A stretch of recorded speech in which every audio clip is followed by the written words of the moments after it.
അമ്മ അമ്മായിയമ്മയിലേക്ക് എല്ലാ പ്രിയപ്പെട്ട പ്രേക്ഷകർക്കും ഹൃദയം നിറഞ്ഞ സ്വാഗതം. നമുക്ക് സ്വാഗതം ചെയ്യാം നമ്മുടെ പ്രിയപ്പെട്ട കണ്ടസ്റ്റന്റ്സിനെ. സ്വാഗതം. നമുക്ക് സ്നേഹവാത്സല്യങ്ങളെല്ലാം ചൊരിഞ്ഞു തരുന്ന നമ്മുടെ പ്രിയപ്പെട്ട അമ്മമാരെ, നമ്മുടെ ജഡ്ജസിനെ നമുക്ക് സ്വാഗതം ചെയ്യാം. സുകുമാരി അമ്മ, മല്ലിക മാം, ലത മാം. ഇന്നത്തെ നമ്മുടെ ബ്യൂട്ടി മാർക്ക് ഗോൾഡ് അമ്മ അമ്മായിയമ്മയിൽ ഇവർക്ക് ആർക്കും അറിയാത്ത, നിങ്ങൾക്ക് പോലും അറിയാത്ത ഒരു സസ്പെൻസ് സെഗ്മെന്റ് ഉണ്ട്. അതിന്റെ കാര്യം ആദ്യം തന്നെ പറയുന്നത്, എന്താണ് സസ്പെൻസ് എന്നുള്ളൊരു ക്യൂരിയോസിറ്റി എല്ലാവരിലും വളർത്തിയെടുക്കാൻ വേണ്ടി തന്നെയാണ്. എന്തായാലും ആദ്യത്തെ സെഗ്മെന്റ് നമുക്കിവിടെ ആരംഭിക്കാം. ബ്യൂട്ടി മാർക്ക് ഗോൾഡ് അമ്മ അമ്മായിയമ്മയിലൂടെ ആദ്യം എത്തുന്നു ഗോസിപ്പ് റൗണ്ട്. ഗോസിപ്പ് റൗണ്ടിൽ കുറച്ചധികം ഗോസിപ്സുമായി എത്തുന്നു രണ്ട് അമ്മായിയമ്മമാർ, Jalaja Rajan and Josephine Andy.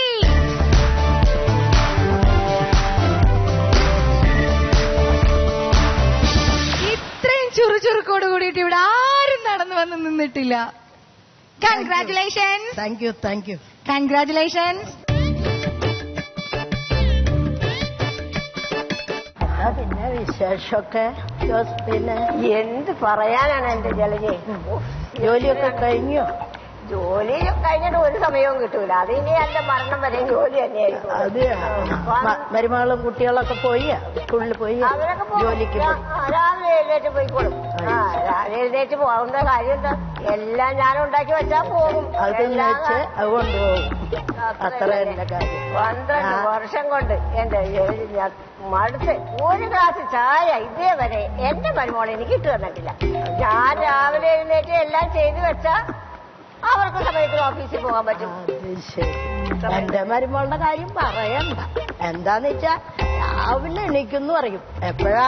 9 മണിക്ക്. 9 മണിക്ക് എണീറ്റ് വരും. അത് എന്റെ അടുത്ത് വന്ന് മമ്മി എന്താ ഇന്ന് ബ്രേക്ക്ഫാസ്റ്റ് എന്ന് ചോദിക്കും. അത് എന്റെ തോളത്തൊക്കെ വന്ന് എന്നെ കെട്ടിപ്പിടിച്ച് പറയും ഇന്ന് എന്താന്ന് ചോദിക്കാം. ഞാൻ പറഞ്ഞു മോളെ എന്നാ അപ്പം മുട്ടക്കറി.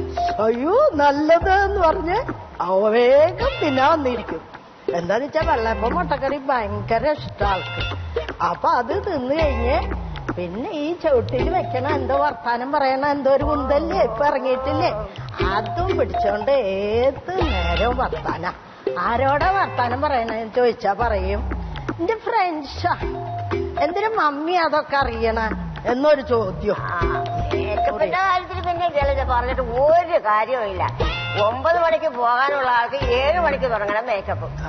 കിട്ടുന്ന ശമ്പളത്തിൽ 3/4 ഭാഗവും ഈ ഡ്രസ്സിനും ബാക്കിയുള്ള അവരുടെ സെറ്റപ്പിന് വേണ്ടി തന്നെ അത്രയും ചെലവാക്കണം. 1/4 ഭാഗം പോലും വീട്ടിലെ ചെലവിന് എനിക്ക് വേണ്ട.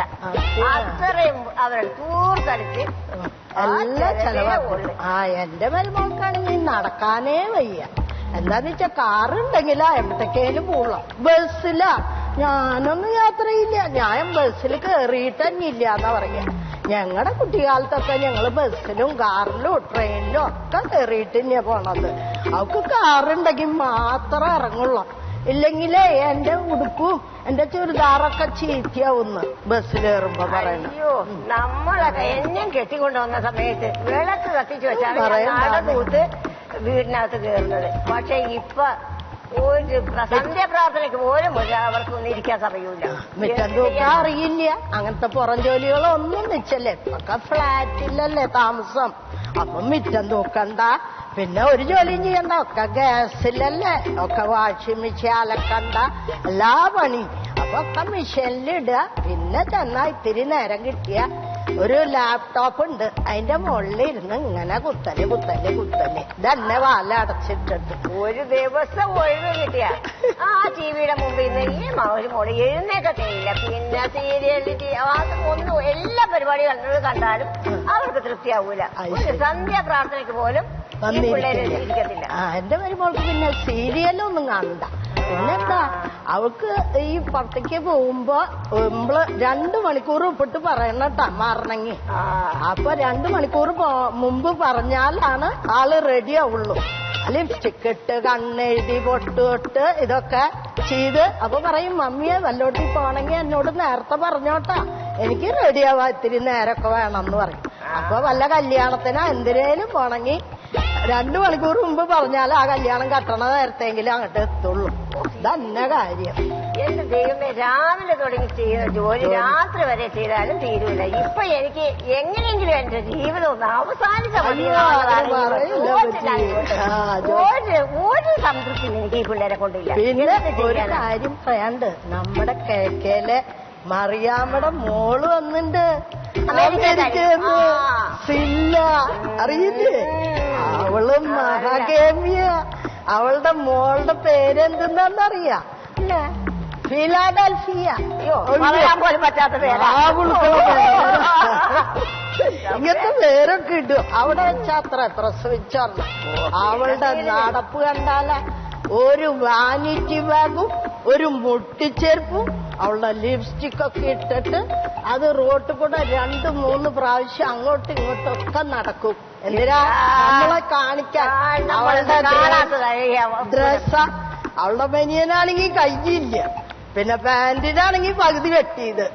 ഈ മുട്ടിച്ചെരുപ്പ് ഇട്ടിട്ട് ഈ തുണിയും കുറവുള്ള ഡ്രസ്സും ഇട്ടിട്ട് ഇങ്ങനെ നടക്കും. എന്തിനാ?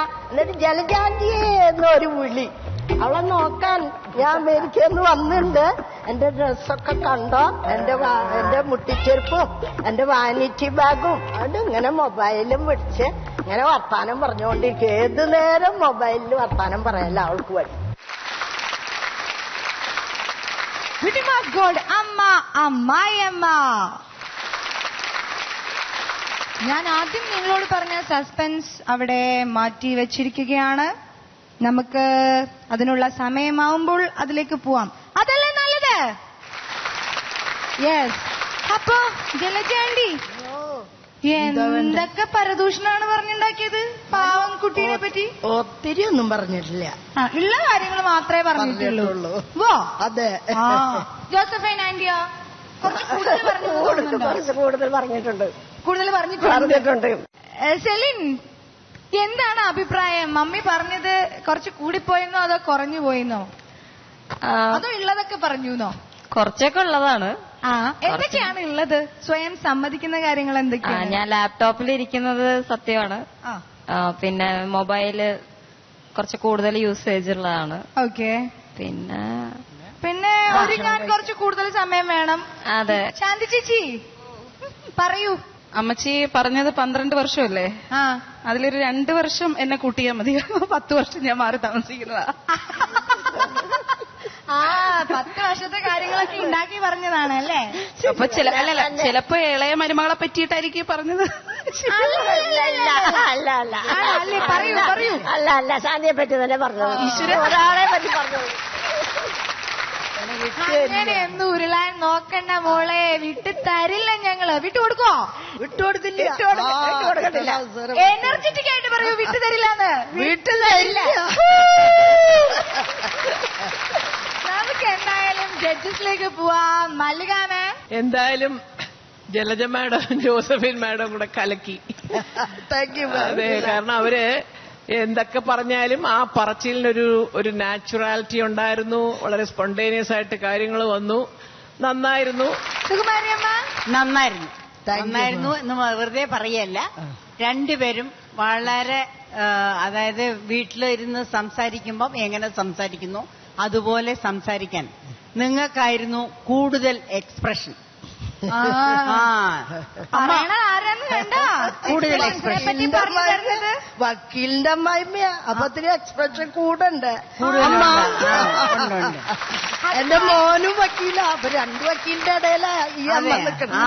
അതുകൊണ്ടായിരിക്കാം കൂടുതൽ എക്സ്പ്രഷൻ ഉണ്ട്. അമ്മ നല്ല ചിരിച്ചോണ്ട് എന്ത് കുറ്റം പറഞ്ഞാലും ശരി, ദേഷ്യം പറഞ്ഞാലും ശരി, എന്ത് പറഞ്ഞാലും നല്ല ചിരിച്ചോണ്ടാ പറയുന്നത്. അതുകൊണ്ട് ആർക്കും ഒരു ദേഷ്യം വരില്ല. ഒരു കുറ്റം പറഞ്ഞാലും ദേഷ്യം വരില്ല. പക്ഷെ നിങ്ങളുടെ കൂടെ നിന്ന് ആ ഡയലോഗ് പറയാനുള്ള ഒരു അതായത് അവര് പറഞ്ഞില്ലെങ്കിൽ നിങ്ങൾക്ക് പറയാനൊക്കില്ല. അതുകൊണ്ട് ഒരു ഹെൽപ്പിംഗ് ഇതായിരുന്നു. നന്നായിട്ട് ചെയ്തു, വളരെ നന്നായിട്ട്. Thank you ma'am. ഡോക്ടർ, എനിക്ക് ഒരു കാര്യം പറയാനുള്ളത്, ഇതിൽ നിന്ന് മനസ്സിലാകുന്നത് ഏത് പ്രായത്തിലുള്ളവർക്കും ഏത് സ്കില്ലും പഠിക്കാൻ പറ്റും. യെസ് താങ്ക് യു നിങ്ങളെ പോലുള്ളവർ ആദ്യം ഈ സ്റ്റേജിൽ കയറിയിട്ടില്ലാത്തവർ പോലും നിങ്ങളിപ്പോ ഈ സ്റ്റേജിൽ വന്ന് ഇത്രയും നിങ്ങൾക്ക് പെർഫോം ചെയ്യാൻ പറ്റുന്നതിന്റെ അതൊരു തെളിവാണ്. ഏത് പ്രായക്കാർക്കും എന്തും പഠിക്കാന്നുള്ളത്. അതുകൊണ്ട് ഇനിയും കൂടുതൽ മെച്ചപ്പെട്ട് വരട്ടെ. അത്രേ ഉള്ളൂ. മാർക്സ് അറിയണ്ടേ? അമ്മയുടെ എക്സ്പ്രഷന് വേണ്ടി 35. Thank you. അമ്മ സപ്പോർട്ട് ചെയ്തതിന് 30. Thank you 35. നല്ല മാർക്സാണ്. നമുക്ക് മല്ലിക മാമിന്റെ മാർക്ക് അറിയാം. Mallika ma'am. Jalaja madam 35 out of 40. Josephine madam 30 out of 40. Okay. Doctor ജോസ്ഫിന് 14 ജലജയ്ക്ക് 15 ഓക്കെ. ജലജ ആന്റിക്ക് കിട്ടിയിരിക്കുന്ന മാർക്ക് 85 മാർക്കാണ്. 100-ൽ 85 മാർക്കാണ് മേടിച്ചിരിക്കണേ. താങ്ക് യു ജോസഫൈൻ ആന്റിക്ക് 74 മാർക്കാണ് കിട്ടിയിരിക്കുന്നത്. വളരെ സന്തോഷം.